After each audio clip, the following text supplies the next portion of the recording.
Do you believe in aliens? I do. They're just not coming here. They're just too far away. But do you believe in them? Yeah, I mean, I think it's inescapable. That Do you believe they can come here? No, it would be something would have to come here that was not biological, or you'd have to have what's like a generational ship, where like you have a ship that's so big that people would live out their entire lives on the ship, and then their great grandkids would get here, simply because it's 4.1 light years to the nearest star, which is Proxima Centauri. So that's 24 trillion miles away. So you'd have to be moving at some high fraction, some notable fraction of c, which is the speed of light. 100. Which yeah, but see, now you're doing the same thing I was doing. Mm-hmm. You're making some assumptions. Oh, so the assumption would be that they're made of matter and they're like us, and our logic matches and our capabilities match. Well, what if 24 trillion is 30 seconds to them? Then they can go faster than light. Yeah. Then they're not made of matter according to our laws of physics. Right. Right. But doesn't mean they're not. But here's the thing, Brad. When we view the entire galaxy, we see that the laws of physics are ubiquitous.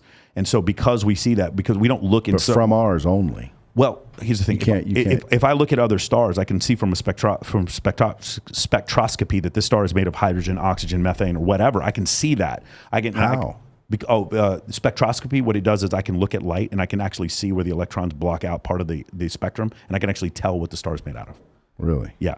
Have we ever been to a star to verify? No. Could we be wrong? We could, but we use the same spectroscopy on Sol, and we can say that we're right. So on Sol what? Korea? Sol is the name of your star. Yeah. So our sun is called Sol. Our planet Earth is called Terra. The moon is called Luna. That's the lunar gravity and the Terran surface. That's why we're called.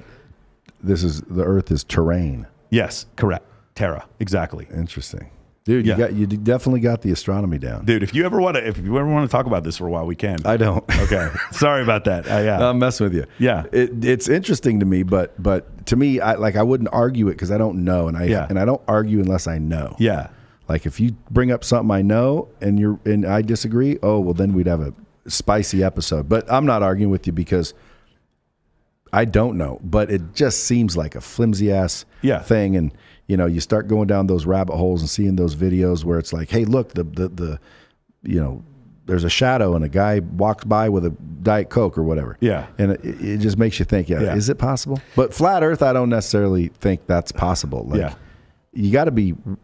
And they exist, flat earthers, and they're convinced.